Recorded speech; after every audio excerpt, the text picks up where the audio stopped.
Hello everybody and welcome back. I am Karex, so we're going to be taking a look at another SWOT analysis. Just sort of rounding out the library of different sort of quick start guides and SWOT analyses that we have for different nations in EU4. A lot of them we've done random nations. Some of them we're doing for the campaigns that we finished on the Twitch channel. And some of them I'm actually, now what I'm trying to do is go in and actually have little quick start guides for all of the countries that we have more extensive tutorials for. And the Ottomans, we'll do the Ottomans next. So the Ottomans, we do have a full playthrough tutorial for complete beginners. For the Ottomans, this would be for more like intermediate people that maybe are just curious about the Ottomans, but have already gotten a little bit of experience with the game. So this is going to be, and this is also all of the DLC. So we'll be taking a look at things from the perspective of having all of the DLC, including the newest Emperor DLC. So basically what we're trying to do with these different series, though, is essentially, in the first episode, we're not going to be unpausing the game. In the second episode, we'll be doing opening moves for the country and executing on the sort of strategy that we build up by just looking around and trying to get a sense of our environment. The Ottomans are very, very powerful. Not exactly known for its diplomacy, but known for its military might. And also, we are positioned in sort of an interesting bit between Europe and Asia. We have a lot of weaker countries around us that are just sort of waiting to be consolidated into the Ottoman Empire. Let's grab some rivals here. Austria is going to be kind of a rival. Mamluks and the Austrians are going to be rivals to us, basically no matter what.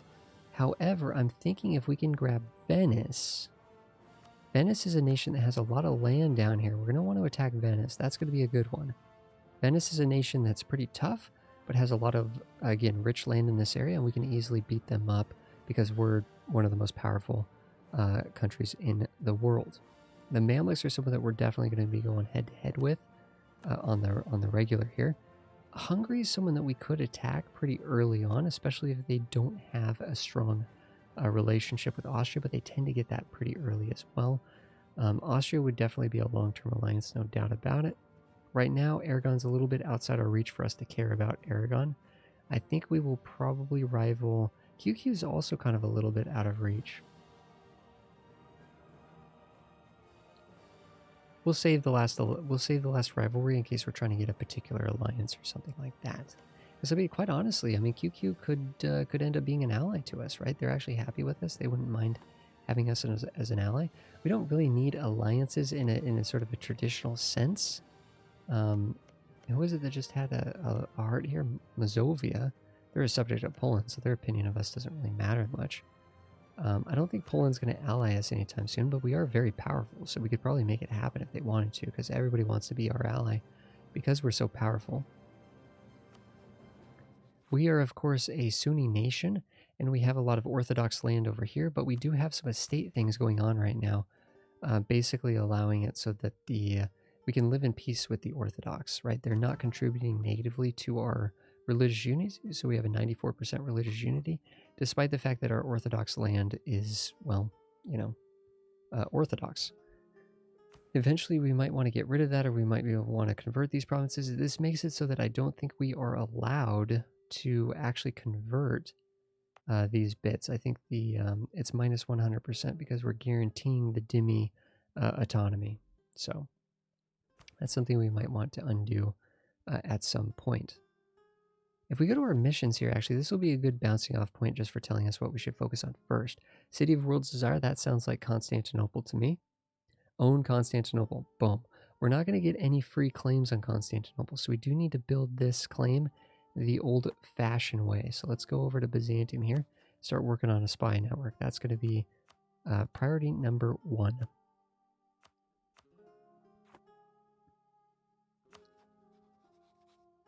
Otherwise, though, I think we are, as we build up to 100% force limit, we will get some morale of armies and land maintenance modifier.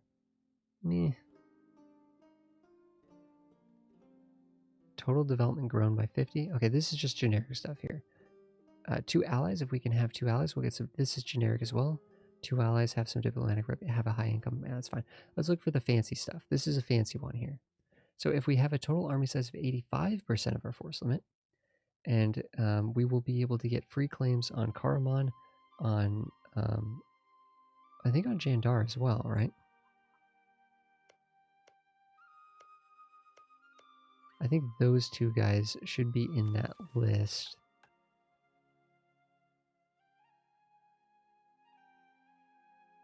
Yeah, there it is right there. Or Casta, no, Casta.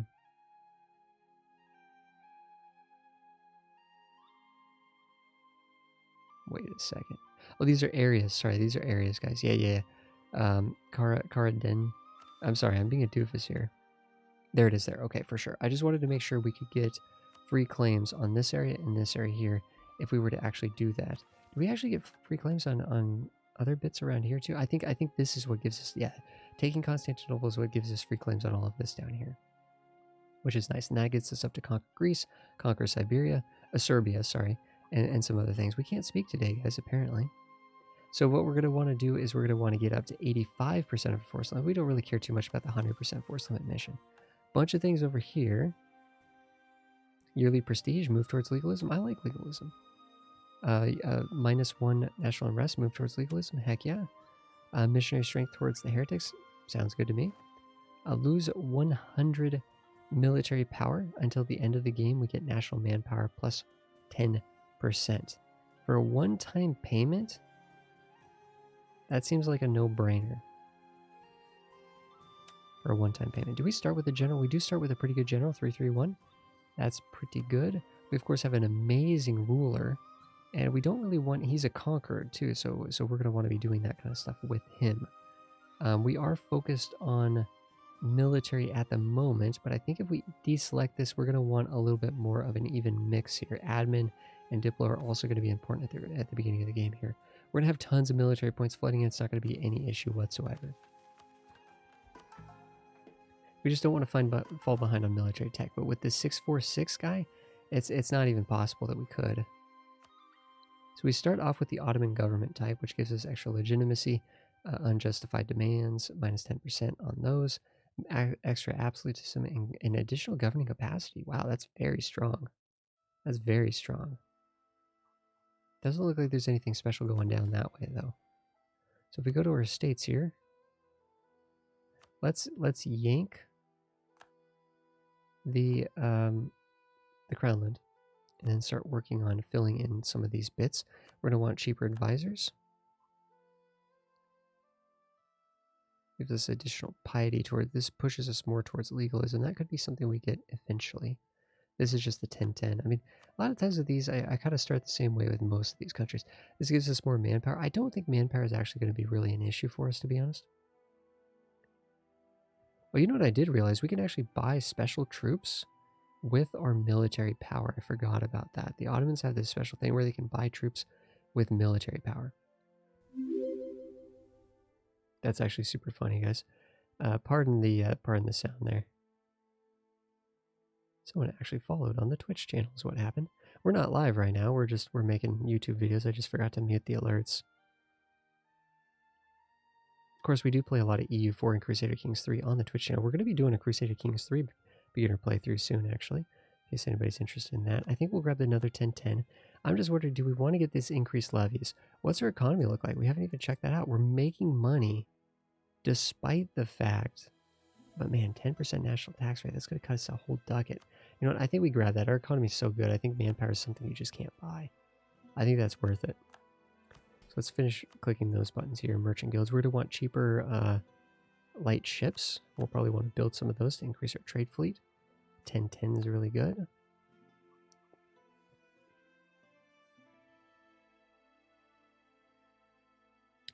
This is good if you ever need loans, but we don't need loans right now for anything. We could do this in order to get more prestige, but I think we're fine. In fact, our prestige is slightly going up, even at 8 there. Is there anything else the Dhimmi can get us that's useful? This gives them a little bit more influence. Every owned province not of Muslim faith gets higher Dhimmi taxes, 50% local tax modifier for all of the Orthodox land. Well, that seems like that could be good. This gives them 20 loyalty, actually. Leaders without upkeep, but it reduces the loyalty of the ulema and the Ulmura. So I don't particularly love that. This actually makes him unhappy, but it does give him 20% more manpower. I don't think we need that. But I kind of like... Leader without upkeep is kind of an interesting stat, but I don't think we're going to mess with that yet. I like this higher tax thing. We'll grab that.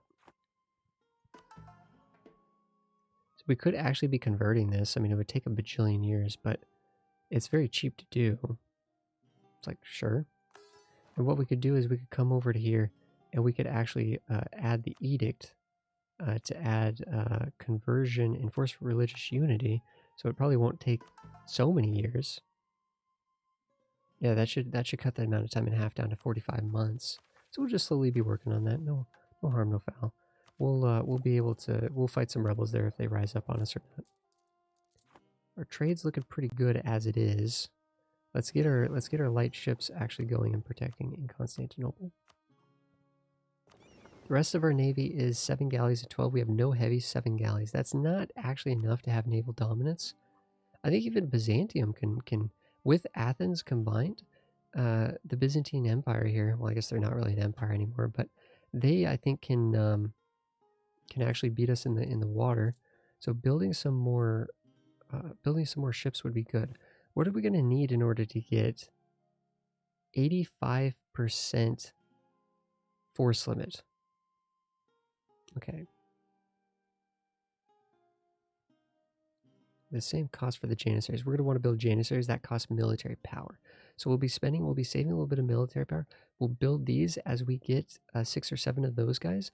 With about 70, we can get up to 17. So I think we're going to fill out our army by reforming the army, is what it's called thematically. We're going to reform our army with the Imperial Army. And we're going to then get this, and that'll immediately allow us to attack into Karaman or into here, and we'll be able to start warring these countries out here and sort of consolidating Anatolia. So we'll use our military power to get troops. Those guys instantly spawn too. They don't even have to be built. We'll use our money to get galleys. Our money to get galleys here. Let's go through and actually, for the most part, how many forts do we have? Is there any unrest here? No. Mothball.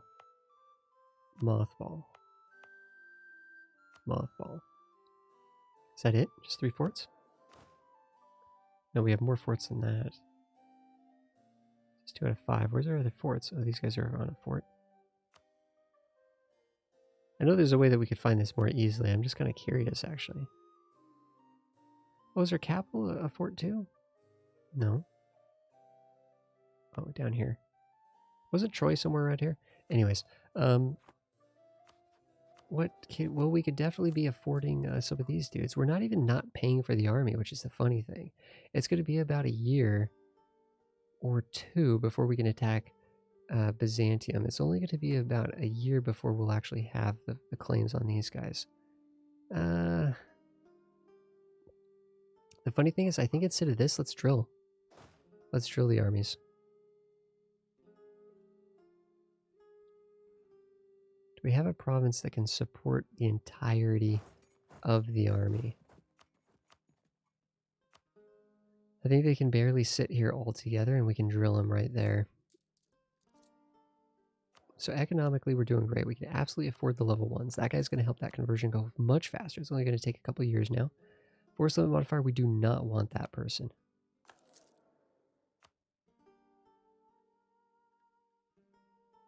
Improve relations, we could do spy construction. We don't really need improve relations. Probably always a good thing. That's never a bad thing.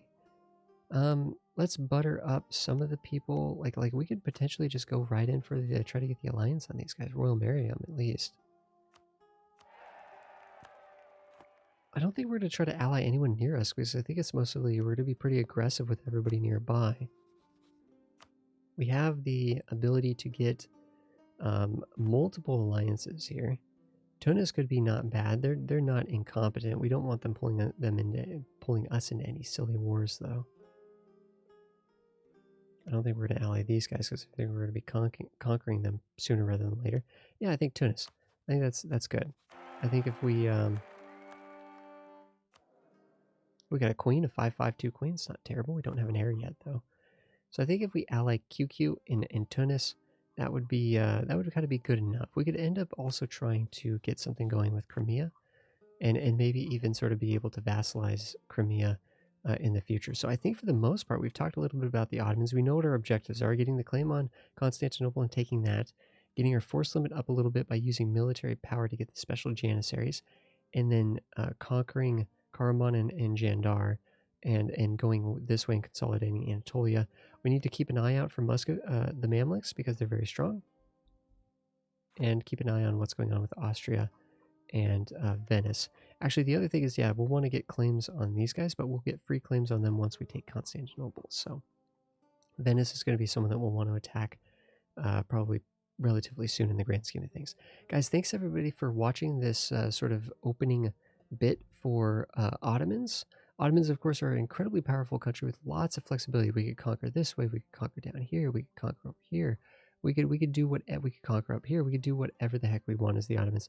Really fun nation to play, especially for a beginner. We do have the full beginner playthrough that goes through everything and actually explains what we're talking about here, right? We're not explaining the systems. We're just sort of building a strategy for the Ottomans by looking at their environment, looking at their situation, based on knowing how to play the game.